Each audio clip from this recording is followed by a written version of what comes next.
Pessoal, olá. Essa aqui é a segunda aula da revisão, esse período de acolhimento e de volta de vocês às aulas, nesse ensino remoto emergencial.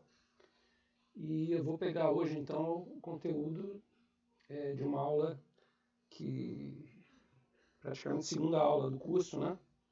A gente passou a aula passada por uma visão panorâmica do que são as teorias da comunicação, como elas foram criadas no contexto do ensino de jornalismo no Brasil, né? As teorias do jornalismo foram criadas nesse contexto, a partir das teorias da comunicação. E vimos dois livros que se chamam Teorias do Jornalismo, né? Com uma série de ressalvas aí que a gente fez quanto ao caráter panorâmico das obras, né? E já explicando para vocês que por causa desse conteúdo meio superficial, eles só foram apresentados, mas eles não podem ser um livro-texto dessa disciplina, né? Então, na parte da aula de hoje, a gente entra efetivamente no livro-texto, que é basicamente o livro História das Teorias da Comunicação, é um deles, né? Do casal Matelar e Armand de Michel. E ele, enfim, vai trabalhar muito bem, no meu entender, né, aquilo que a gente tem como primeiro módulo da disciplina, que são as teorias administrativas. Tá? A gente vai ter 3 grandes módulos a partir de agora, né, depois dessa introdução da aula anterior, um módulo agora em que eu apresento as teorias administrativas, em 4 aulas. Né? Depois a gente vai ver algumas teorias específicas do jornalismo, né? E por fim a gente vai ver as teorias críticas, tá? São nessas 3 divisões aí que a gente vai se pautar. Mas, pois bem, a aula de hoje é o seguinte, convencionou-se chamar teoria administrativa um amplo leque de teorias que justamente se contrapõem às teorias críticas. Né? Quem criou esse nome, teoria administrativa, foram os pensadores da Escola de Frankfurt, da teoria crítica. E o que está por trás desse conceito de teoria administrativa é a ideia de que são teorias que visam ou enxergam a comunicação como uma maneira, né, de administrar as massas. Tá? Então existem alguns conceitos bem básicos, né, do princípio dessas teorias do jornalismo, que a gente vai começar na aula de hoje. Hoje vai desenvolver em mais 2 a partir da aula de hoje. Pois bem, então o que a gente vai ver aqui? Né? Quais são os tópicos pelos quais a gente vai passar? Tá? Basicamente, a gente vai ver aqui o contexto, né, social e epistemológico em que surgem esses estudos, chamados teoria administrativa. E na aula de hoje a gente vai ver até o Spencer, né, e as sequências, Escola de Chicago, Mass Communication Research, vão ser tópicos das aulas seguintes. Né? Então, em que contexto, basicamente, vão surgir essas teorias da comunicação? Quer dizer, em que situação, digamos assim, eles vão surgir, como é que isso vai acontecer? Tá? O Matelar, ele diz que o primeiro grande passo teórico, digamos assim, para que surgissem teorias da comunicação foi o conceito de divisão de trabalho, que é um conceito que remonta ao Adam Smith, mas que será fundamental para a criação de várias teorias, né, que a gente chama de sociologia. Então esse conceito de divisão do trabalho, ele vai estar presente na obra dos 3 grandes clássicos que criaram a sociologia como uma disciplina, né, que são o Durkheim, que vai ter um trabalho a respeito da divisão do trabalho, o próprio Marx, né, em que o conceito de trabalho tem um papel fundamental na sua obra, né? E por fim o Max Weber. Quer dizer, esses 3 nomes, né, Durkheim, Marx e Max Weber, são tidos como os clássicos da sociologia, os criadores da sociologia, né, um período que vai ali do final do século XIX até o primeiro meado do século XX, né? Nesse período que as obras desses autores vão virar público e vão criar essa disciplina então chamada sociologia. Pois bem, como que o conceito de divisão de trabalho na sociedade está relacionada com as teorias da comunicação, né? É porque todas essas teorias que trabalham a ideia de que a sociedade foi evoluindo até chegar a um ponto em que os sujeitos sociais passaram a se especializar por meio da divisão de trabalho. Então um virou padeiro, outro virou mecânico, outro virou criador de gado, né? Essa divisão do trabalho, que é um estágio, digamos assim, uma evolução da própria sociedade, né? Ela exigiu que surgissem mecanismos de comunicação, porque eu tenho que saber quem vende o boi, eu tenho que saber quem vende o pão, eles têm que saber que eu estou ofertando alguma coisa para que eles possam consumir e se realizar as trocas econômicas e comerciais. Então a comunicação, primeiro, ela é o instrumento pelo qual essa sociedade em que o trabalho é dividido é o instrumento do qual essa sociedade depende para funcionar. A gente precisa se comunicar, tá? Esse é um dos aspectos que a comunicação vai passar a ser objeto de estudo e de uma preocupação teórica. O segundo aspecto é que a própria divisão de trabalho ela exige uma comunicação e uma organização. Isso vai se tornar mais crítico quando a divisão de trabalho ganha uma dimensão industrial, em que dentro de uma linha de montagem eu tenho o cara que aperta o parafuso, eu tenho o cara que monta a chapa, eu tenho o cara que pinta a lateral do carro, eu tenho o cara que coloca o vidro, né? Quer dizer, a comunicação internamente, o próprio processo de produção de mercadoria, ela vai ganhar uma funcionalidade, né? Sem a comunicação, eu não sei que o cara terminou de pintar a lateral, né? Então, a comunicação passa a ser um conceito-chave, né, do desenvolvimento social dentro dessa perspectiva de uma divisão e uma especialização do trabalho humano, né, de um trabalho coletivo, né, em que no interior de uma fábrica, por exemplo, as pessoas precisam saber o que estão umas fazendo, trocar informações, e no âmbito externo à fábrica, né, as trocas comerciais necessitam de informação, de comunicação, para que elas consigam se desenvolver a contento, tá? Pois bem, então esse é o motivo básico por que a comunicação se torna um foco, digamos assim, de teorias e de preocupações de discurso teórico, tá? Agora, quais são os modelos ou qual é a forma como essa comunicação começa a ser pensada nessa sua origem, né? O livro do Matelar é a história das teorias da comunicação. Então ele está apontando a origem aí da coisa. Mas como que essa teoria começa, né? Ele vai mostrar que como essa evolução dessa sociedade, as próprias teorias sociológicas estão discutindo isso, né? Ela se dá nessa virada do século XIX para o XX.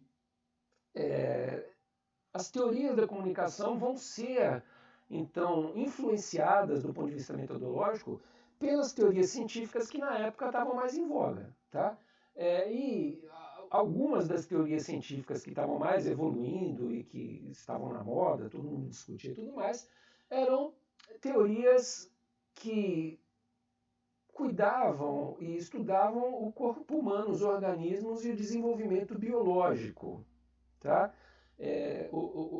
Uma perspectiva naturalista, digamos assim, né? Que vai ser projetada para o âmbito dos estudos sociais, meio que vendendo a ideia de que a sociedade também é um organismo. Do mesmo jeito que o corpo humano, por exemplo, é formado por células especializadas, do rim, do coração, do pulmão, da pele, etc., a sociedade, né, com a sua divisão de trabalho, ela também é uma espécie de organismo em que os órgãos são os seres humanos com suas funções, dentro desse esquema de divisão de trabalho, né? Então a orientação é muito essa, quer dizer, da ideia, né, de que a comunicação funciona também como uma metáfora de um ser orgânico, né? De que essas trocas e fluxos de dinheiro, de comunicação, de informação, elas devem ser vistas como uma rede, como uma totalidade orgânica. E aí, nesse sentido, quer dizer, os primeiros estudos, né, vão se basear originalmente nos estudos de fluxo sanguíneo. Do mesmo jeito que o corpo humano tem veias e artérias, né, umas que levam as artérias, né, que levam o sangue oxigenado para as células. Aí a célula se alimenta e devolve o sangue com o monóxido de carbono lá agregado e tal, por meio das veias, né? Quer dizer, do mesmo jeito que existem dois sistemas circulatórios, um de veias, outro de artérias, que cada uma tem um papel diferente, vai se inspirar, então, nesses conhecimentos de circulação de sangue, um teórico chamado Quesnay, francês, que imagina uma representação gráfica, então, da circulação de riquezas em uma tabela econômica que é muito parecido com aqueles mapas de anatomia que mostram as estruturas das veias e artérias separadamente, em geral de cor azul e vermelha, né?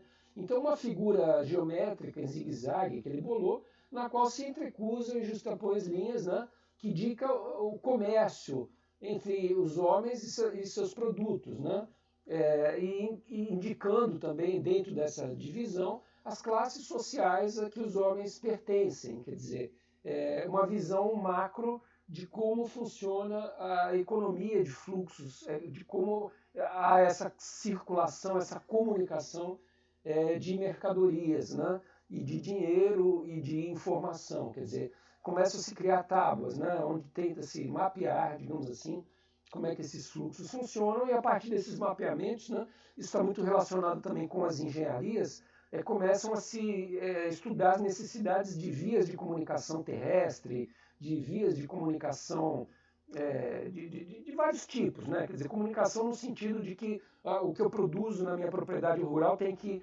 se comunicar com o porto onde ele vai ser remetido para um país estrangeiro, né?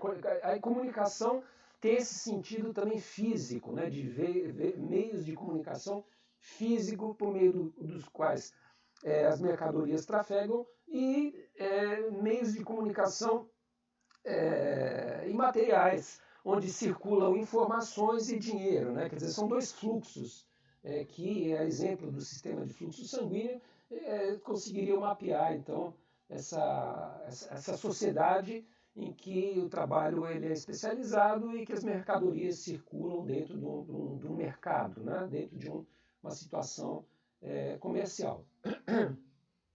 Um outro autor que vai pensar isso também um pouco do ponto de vista teórico, segundo Matelar, no que ele chamou de fisiologia social, é o Saint-Simon, que pretende criar uma ciência de reorganização social, administrando o que ele chama do governo dos homens para a administração das coisas. Quer dizer, são duas esferas nas quais esse estudo tem que se apegar, ou tem que se preocupar, né? Uma de governo dos homens, que a gente vai ver um pouco melhor do que se trata daqui a pouquinho, quando a gente falar um pouco do conceito de massa, que também é um conceito importante para esse momento aí de desenvolvimento teórico, para a administração das coisas, quer dizer, esse fluxo de mercadorias e dinheiros e tal, e como se isso está relacionado na sociedade, vista como um sistema orgânico, mas também como um sistema industrial, quer dizer, ela tem essa característica de ser um organismo, digamos assim,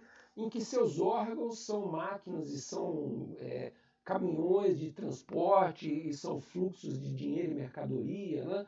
Uma espécie de ser, digamos assim, artificial, em que essa realidade mecânica e física e comunicacional são as estruturas de funcionamento desse ser, aquilo que dá vida a esse ser, né? Então ele consegue, dentro desse esquema que ele pensa, o Saint-Simon, ele vai conceber um papel estratégico às vias de comunicação, né? E também aos sistemas de crédito. Quer dizer, ele vai pegar essa ideia da imagem dos fluxos sanguíneos, né? E vai justamente encarnar dentro dessa grade, dessa estrutura teórica, né? a imagem da circulação de dinheiro que dá vida à própria sociedade, como é que isso funciona, né? E aí, dentro dessa perspectiva desse autor, ele vai pensar as redes materiais, né? Que seriam justamente as redes físicas de estrada, estrada férrea, rede de transporte, rede de comunicação física, né? Que se contrapõe então a uma outra rede que ele vai chamar de rede espiritual, né? Então, redes materiais e rede espiritual. Na rede espiritual, o que circula é o dinheiro e a informação, quer dizer, são essas coisas que não são concretas, não são materiais, são bens intangíveis, digamos assim, tá? A rede de transporte e comunicação, então, se contrapõe à rede das finanças, da circulação de informação e dinheiro, tá? Depois dessas primeiras aproximações aí, a gente já vai ver, então, uma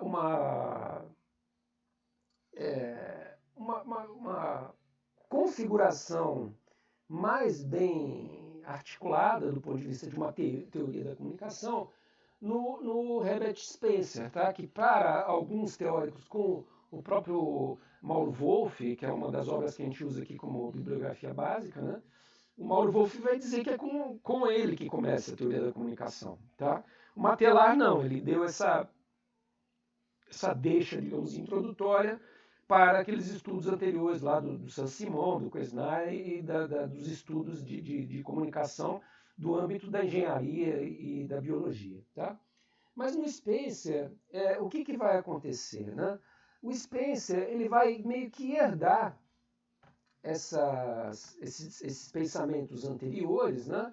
E ele vai sistematizar uma teoria de organismo social, tá? Então, como é que a gente pode apresentar essa teoria dele, né? Ele promove, então, uma reflexão sobre a comunicação como um sistema orgânico, que é alguma coisa que a gente já tinha visto, que era anterior a ele, que já existia antes dele, né?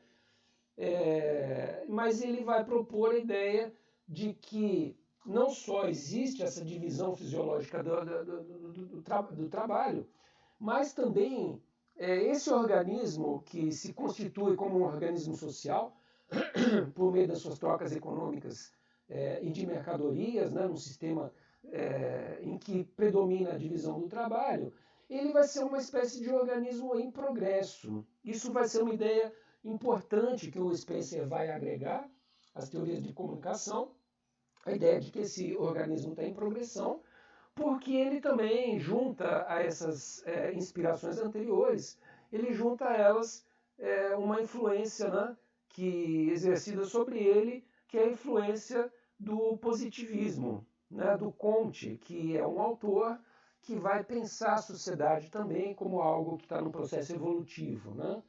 Então ele vai juntar essas coisas e vai criar uma teoria que diz então que o século XIX, né, que é o período onde esses sistemas técnicos de comunicação estavam a serviço do livre comércio, né, vê nascer então essa visão da comunicação como um fator de integração das comunidades humanas, né? Quer dizer, ele está projetando aquilo que a gente falou até agora, já numa dimensão planetária de que esses organismos vão passar a constituir um mecanismo de integração internacional de âmbito planetário, né? Quer dizer, a ideia de que isso está em evolução e de que essa matriz, digamos assim, de desenvolvimento industrial tende a se propagar e ocupar a produção econômica do mundo inteiro, né? Quer dizer, essa ideia de que há essa progressividade, né? Essa noção de progresso, né? Ele vai se pautar também, como as teorias anteriores, nessa questão das redes físicas, né? Que são as redes de comunicação, as redes bancárias, as redes de telégrafo e tudo mais, e que vai também trabalhar a perspectiva de que a comunicação englobou as gestões humanas, tá? Orientadas pelo pensamento de sociedade como organismo social. Tá? Essa questão das gestões humanas, por enquanto eu deixo ainda um pouquinho em suspenso, porque a gente vai daqui a pouquinho ter que aprofundar um pouco o que seria esse papel das gestões humanas. Tá? Mas, basicamente, o que eu posso dizer a vocês é que, do mesmo jeito que dentro do ambiente da fábrica, a gente já viu que as pessoas têm que se comunicar para saber, que o cara que aperta a arruela está passando uma peça para o próximo cara da linha de montagem, né? Tem que existir uma comunicação interna. Quer dizer, você saindo do âmbito da fábrica, indo para o âmbito de uma cidade, na cidade, né, já existe um âmbito de comunicação mais ampliado em que eu tenho que saber então onde que está o cabeleireiro, quem que vende pão e o que eu estou vendendo no mercado para a gente se comunicar, né? E também a ideia de que as pessoas, mesmo que não inseridas nesse âmbito comercial, elas vão depender de comunicação também, de informação, para saber então aonde ofertar sua mão de obra como força de trabalho e quanto receber de salário e aonde comprar sua comida. Quer dizer, a comunicação ela passa a ser um vetor de organização de toda a sociedade, não só internamente no ambiente da fábrica, como externamente no âmbito das relações comerciais, mas muito mais que isso no âmbito de qualquer ser humano, né? Qualquer pessoa tem que saber onde as coisas podem ser compradas, quanto custam as coisas, quer dizer, a gente precisa ter informação para que as sociedades de massa consigam funcionar, né? Então, uma perspectiva aí desse desenvolvimento abrangente da comunicação como algo que é um vetor sem o qual a sociedade de massa não funciona, tá? Isso aí, por enquanto, vamos deixar um pouco suspenso, daqui a pouco a gente vai entender melhor isso, né? Mas, só prosseguindo aqui nesse slide, quer dizer, a semelhança da evolução das espécies, as sociedades também evoluem no processo histórico linear e sem regressão, né? A ideia é que ele vai buscar lá do positivismo, quer dizer, uma coisa que sempre melhora e tudo mais, né? E que tem que envolver, então, como envolve a sociedade inteira, uma espécie de dimensão de psicologia coletiva, onde todas as pessoas têm que ser, de alguma maneira, manipuladas. Tá? A gente vai ver com mais calma agora o que significa essa perspectiva de manipulação das massas, de controle das massas e tal, dentro dessa perspectiva das teorias administrativas. Tá? Então a contribuição de Spencer, basicamente, quer dizer, é juntar essas coisas todas que a gente viu antes, né? Quer dizer, a influência das teorias orgânicas e biológicas, junto com a influência do desenvolvimento da economia e das ciências de engenharia, de transporte e de desenvolvimento dos mecanismos de produção, né? Das fábricas, das indústrias e tudo mais, né? E dentro dessa sociedade orgânica, quer dizer, a comunicação então é um componente básico desses dois aparelhos orgânicos, né? Um aparelho distribuidor, que é o de estradas, ferrovias e tudo mais, e um outro aparelho que o Spencer vai chamar de regulador. Tá? Então os termos que o Spencer trabalha são aparelho distribuidor e aparelho regulador. Esse regulador reúne a informação, a imprensa, os jornais, as petições, as pesquisas, né? E os meios de comunicação, como correio, telégrafo e agências noticiosas. Quer dizer, esse sistema dele já começa a se especializar, digamos, um pouco mais, né, nessa distinção de quais são os aparelhos, os meios de comunicação e como cada um deles se articula e como é que isso funciona. Tá? Os dois campos teóricos que ele consegue reunir na sua teoria, então, são a biologia e a engenharia ou física da energia e das forças, né, que seriam essas duas teorias que vão dar embasamento para que ele consiga criar a sua teoria do organismo social. Tá? E, além disso, quer dizer, essa orientação do positivismo do Comte, né, da ideia de que a sociedade não só é um organismo vivo, coletivo, mas que ela também obedece a uma regra fisiológica de desenvolvimento progressivo, da mesma maneira como os organismos, né, segundo a perspectiva do Darwin, do desenvolvimento das espécies e tudo mais, ele também sofre um processo de transformação. Então existe uma história de sucessão, tá? Que Comte dizia que eram três estados ou três eras, né? Uma que seria o teológico, quer dizer, as sociedades originais, em que a ideia do teocentrismo, né, era um motor principal. Um segundo momento que o Comte chama de metafísico, né, onde uma série de outras teorias, digamos assim, vão servir para a organização das sociedades, né? Mais de cunho metafísico, não só teológico, mas metafísico de forma geral. E, por fim, a era positiva, que seria a era que se principia no século XIX, né?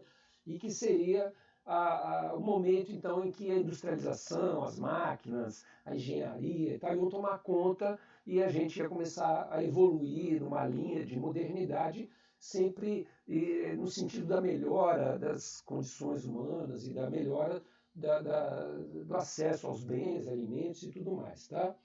Então essa história ela é articulada em etapas, né?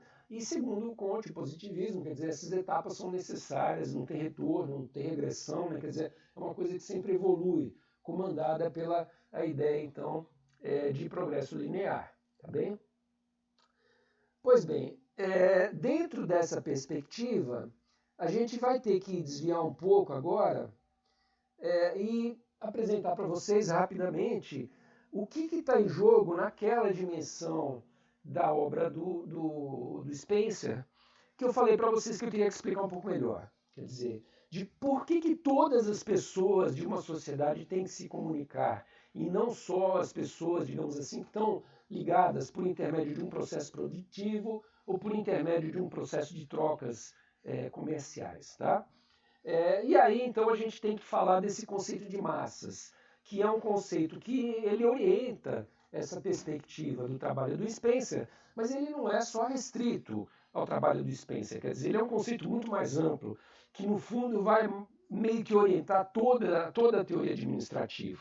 Se a gente pode entender esse termo administrativo como o fato de administrar ou de mexer com alguma coisa, né? de gestão de alguma coisa, o que teria que ser? Qual que é o objeto dessa gestão? O objeto dessa gestão seriam as massas. E aí tem que entender por quê. Tá? Evidentemente estamos falando num momento aí, século XIX, virada para o século XX, em que as sociedades deixam de ser sociedades basicamente agrárias e passam, do ponto de vista econômico, a se pautar fundamentalmente por um desenvolvimento industrial e urbano. Tá? A gente está deixando de ser um mundo agrícola, um mundo de feudos, de trocas bem incipientes, comerciais, para ser um mundo que a gente conhece, que é um mundo de grandes transações comerciais, de commodities, de vai para cá caminhões de soja, vem para lá caminhões de televisão, né? Quer dizer, esse grande mundo dessa economia massiva, né? E aí, dentro desse novo paradigma, começa a se desenvolver da sociedade industrial, quer dizer, começa a surgir esse conceito de massa. Por quê? Porque começam a haver concentrações urbanas com cidades com milhares e milhares de habitantes numa área relativamente pequena, né? Coisa que era muito distinta do modelo agrário, onde você tinha milhões e milhões de hectares com 5 pessoas. Né? Quer dizer, então começam a haver concentrações humanas muito relevantes, muito importantes, tanto nas cidades quanto nos ambientes de trabalho industrial, que empregam milhares de funcionários num galpão, numa fábrica, né? E começa então a haver uma discussão, digamos assim, do que representa essa quantidade de gente muito junta e conversando demais, e trocando informação demais, e falando demais, e pensando demais. Né? O que representa essa sociedade de massa? Qual que é o comportamento das pessoas numa situação de massa? Né? E aí surgem então essas teorias de massa, que são de origem sociológica, né? E que apresentam alguns paradigmas, digamos assim, que vão tentar entender o que é a sociedade de massa e como que ela se comporta. Né? Então, três importantes aspectos são esse pensamento oitocentista, Ortega y Gasset, e, por fim, a Escola de Chicago, que a gente vai ver somente na próxima aula. Tá? Mas essas duas primeiras a gente precisaria ver hoje. Pois bem, o que é esse primeiro paradigma, pensamento oitocentista ou pensamento conservador? Tá? É um pensamento que vai entender essa transição para a sociedade de massa, que é uma consequência da industrialização, da revolução transportes e comércio e tudo mais, né? Difusão de valores abstratos, igualdade e liberdade, então isso tem a ver também com o iluminismo, com a Revolução Burguesa, com uma série de questionamentos que, do ponto de vista político, vai abolir as sociedades absolutistas e monárquicas, né? Ou pelo menos enfraquecê-las, e enfraquecer também alguns laços de tradição, como o laço da família, da religião. Né? Tudo isso começa a se esgarçar em função de outros tipos de necessidade das sociedades, como a sobrevivência, a necessidade de trabalhar, de colocar comida em casa, de sair da pobreza, da miséria absoluta, ter o que comer. Né?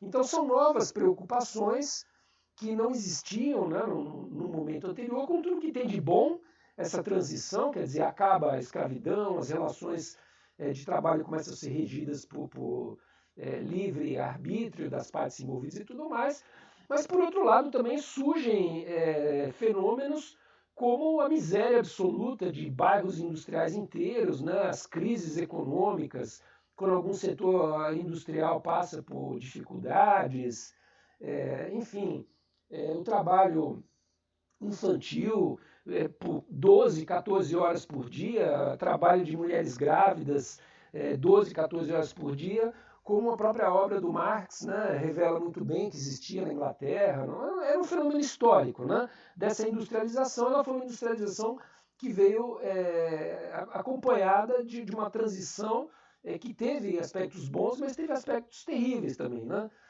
E essas teorias do pensamento conservador, elas vão ser contra esse avanço da modernidade, por serem conservadoras, né, algumas de aspecto bem teológico, de aspecto reacionário do ponto de vista de tentativa de manutenção da monarquia, de regimes de governo totalitário e tudo mais, mas que do ponto de vista teórico vai discutir um pouco, né, qual foi a consequência de se afrouxar na sociedade esses valores que a família, a religião e tudo mais inculcavam nos sujeitos. Né?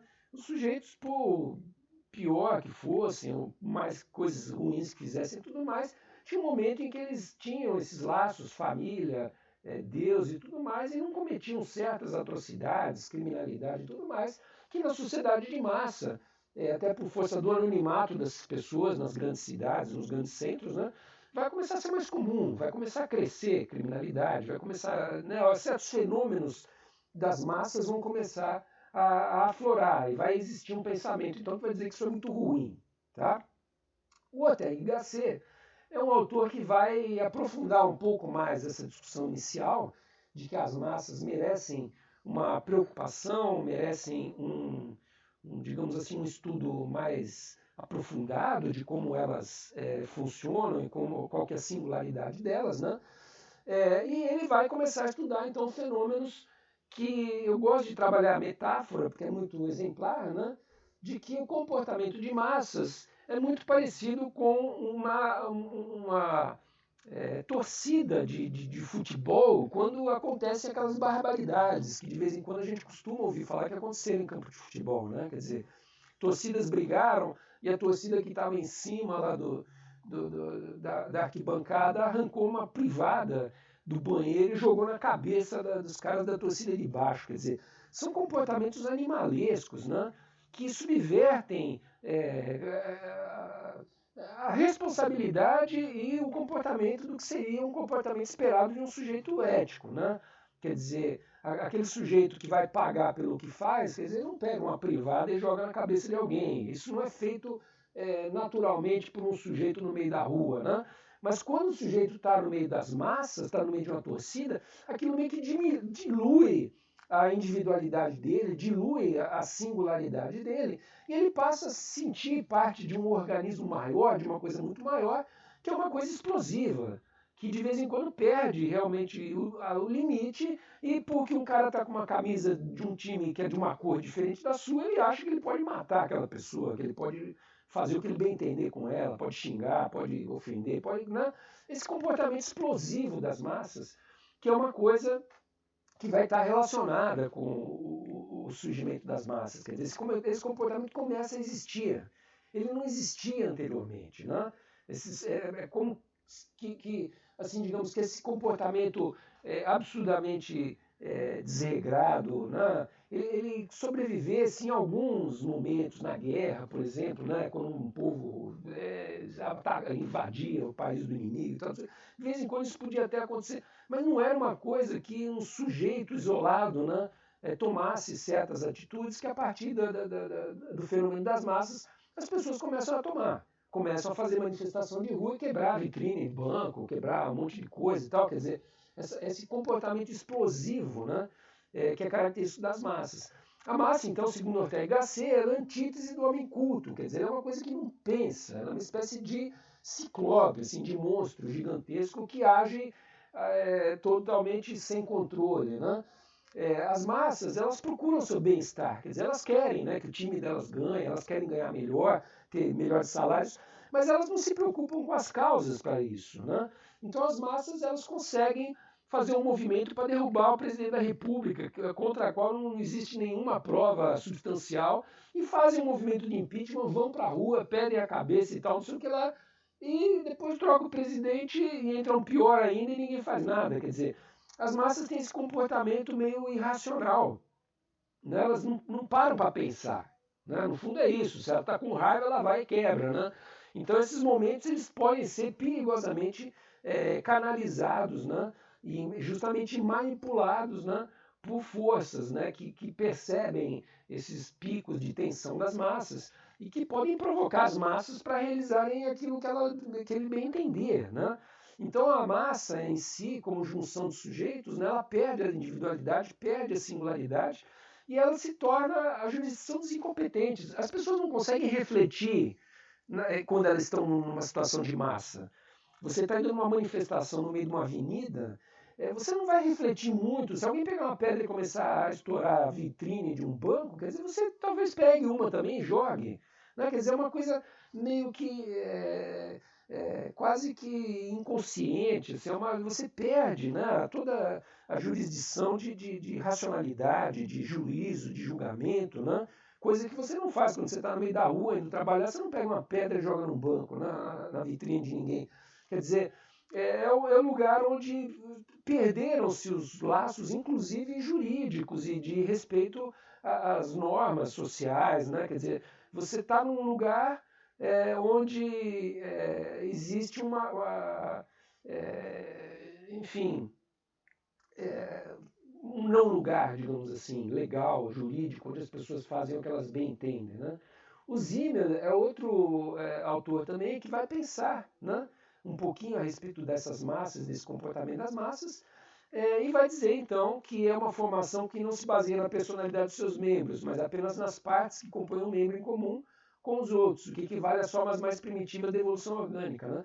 Quer dizer, eu não estou junto com aquele cara porque a gente compactua de uma série de valores e tal. Eu estou porque ele está com a camisa do Fluminense, eu também estou. Né? Quer dizer, é uma parte, né, em comum que nós temos e que isso faz com que as pessoas se juntem mais divergentes que sejam, por mais que pensem de maneira diferente, se juntam num motivo comum qualquer, né, que é aquilo que vai constituir um grande grupo e vai criar uma massa e vai gerar os comportamentos, então, característicos da massa. Né? As ações da massa, então, apontam diretamente para um objetivo e procuram atingi-lo pelo caminho mais curto. Quer dizer, a gente quer que o time ganhe, se roubar, se o cara meter a mão na bola e tal. Muitas vezes a gente vai relevar isso e não vai achar que é importante. O importante é que ganhou. Né?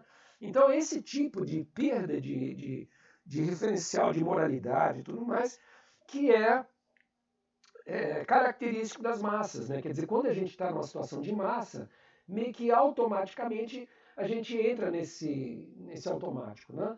Enfim, depois de falar um pouco do que são as massas, aí vem um grande problema. Quer dizer, nós vivemos numa sociedade de massa. É como se nosso país, a nossa cidade, fosse um grande time de futebol. Quer dizer, a gente vive numa situação que todo mundo está junto. Realmente junto, porque a gente mora num lugar, a gente tem uma identidade em função disso, né? Uma série de coisas que fazem com que a nossa sociedade seja uma sociedade de massa. E como é uma sociedade de massa, de vez em quando ela age como? Né? Ela age igual ao time de futebol. Então a gente chega um dia num serviço público de transporte e está difícil de passar na catraca e tal, aí as pessoas começam a arrebentar a catraca e passam por cima. Né? Então é isso, quer dizer, a sociedade de massa é uma sociedade potencialmente explosiva. Em qualquer momento pode se dar uma junção de pessoas lá que têm uma ideia qualquer absurda e começam a pôr em prática aquela ideia, né? Por mais absurda e violenta que seja. Então, um linchamento, a perseguição de uma menina de 10 anos que está tentando promover um aborto porque foi estuprada pelo tio, né? Quer dizer, são fenômenos de massa. As pessoas aderem a uma porcaria dessa E tem gente que canaliza isso. Então o cara vai lá no site e posta o nome da menina, posta o nome do hospital onde ela vai ser submetida à cirurgia, quer dizer, põe lenha na fogueira, né? Desse potencial explosivo das massas, né? E manipula as massas no sentido de que elas realmente vão lá e explodam, que elas façam isso, né? Então, a massa é esse conjunto homogêneo de indivíduos que de vez em quando se junta numa condição de massa, não é que ninguém seja igual, mas eles se tornam iguais porque eles vão constituir um grupo indiferenciável, onde tem uma centena de pessoas, eu não sei quem que é quem, né? Eu estou simplesmente fazendo parte de um grupo que está andando numa rua, fazendo alguma coisa, né? Mesmo que venha de ambiente diferente, heterogêneo e tal, nesse momento nós estamos fazendo parte de uma multidão que está andando numa direção qualquer, né? E ela é composta por pessoas que não se conhecem, que estão separadas umas das outras, sem a possibilidade de influência. Aí quando eu estou numa situação dessa, eu não sou capaz de virar para um cara que está com uma privada na mão e falar para ele, pô, não joga isso lá para baixo, cara. Entendeu? Não tem conversa, não tem maneira de você subverter isso, tá? Então, para amarrar um pouco essa temática em relação à teoria do Spencer, que foi basicamente o que a gente viu na aula de hoje, essa teoria que trabalha a ideia do organismo social, quer dizer, as massas são um elemento desse organismo, quer dizer, de vez em quando é como se fosse uma espécie de tumor. Existem teorias que vão trabalhar isso, a ideia de que existe função e disfunção no organismo, que uma parte do organismo pode apresentar uma doença, pode, né? Então as massas seriam um momento típico, né? Uma situação típica em que a sociedade está saindo do controle. Quando ela explode, né? Quando as massas tomam uma atitude radical de explosão, de descontrole, né? Isso é terrível para o organismo. E aí vai surgir então, vejam bem, entendam bem o que eu vou dizer agora, mas com a maior boa intenção do mundo, né? Ou seja, com a intenção de que a própria sociedade não se autodestrua, de que as pessoas não peguem armas na mão e saiam se matando no meio da rua, vai surgir a ideia de que tem que ter um mecanismo de controle. Algumas teorias sociológicas, como a do Hobbes, por exemplo, vão dizer que esse mecanismo de controle tem que ser um estado policial forte pra caralho que controle as pessoas embaixo de porrada, né? Já as teorias da comunicação vão apostar na ideia de que uma das metodologias políticas de controle das massas seria justamente a manipulação das massas por intermédio da informação, por intermédio da comunicação. Então, essa ideia de manipulação das massas, que evidentemente mais para frente, a partir da perspectiva das teorias críticas e tal, a gente vai ver isso com péssimos olhos, né? A gente vai entender que isso é uma coisa ruim, que é uma coisa que mantém a desigualdade, mantém enfim, os problemas todos do capitalismo, que mantém uma série de desigualdades, né, as quais a gente não concorda e que a gente quer acabar com isso. Por enquanto, a gente tem que entender que essas teorias elas estão querendo fazer o bem, tá? Querendo fazer o bem, entre várias aspas, aí vocês estão entendendo o que eu estou dizendo, mas a origem delas é essa, quer dizer, é a constatação de que existem situações em que as massas são um sujeito descontrolado e que faz coisas absurdas e bárbaras, né? E que a sociedade, para que ela consiga evoluir, se desenvolver e ficar num termo relativamente razoável, né? Ela precisa ter mecanismos que de alguma maneira complementem aquilo que foi perdido quando as pessoas se distanciaram da religião, se distanciaram da família, né? Ou seja, quando esses laços da tradição se esgarçaram e o comportamento ético do sujeito passou a ser uma decisão exclusivamente do sujeito. Tá? A gente vai ver isso ainda nessa disciplina de várias maneiras aí para frente, mas basicamente é isso então que as teorias administrativas colocam como missão. Quer dizer, a ideia de que elas têm que controlar as massas, elas têm que manipular as massas para que a sociedade de massa não exploda, não aconteça uma catástrofe, né? Uma crise violenta e tal. A gente precisa ter alguém que controle essa parada. Né? E aí os meios de comunicação e as primeiras teorias da comunicação vão ser entendidas nesse sentido, de que são teorias que têm que dar subsídio para alguns profissionais, jornalistas e tudo mais, para que eles consigam desenvolver essa boa ação, digamos assim, né? que eles consigam, no momento de pandemia, de Covid e tal, consigam chegar para as massas e ensinar, olha, vocês precisam lavar a mão, vocês têm que usar máscara, vocês têm que tomar certos comportamentos e tal, senão vai morrer todo mundo, né? Quer dizer, é um pouco essa generosidade social, coletiva, né? Que seria um dos papéis do jornalismo, quer dizer, a gente conseguir, né, num momento de crise violento, a gente conseguir estabelecer parâmetros para que as pessoas não saiam, né, translocamente aí nas ruas, fazendo qualquer coisa, sem usar máscara, tomando cloroquina, achando que a Terra é plana, enfim.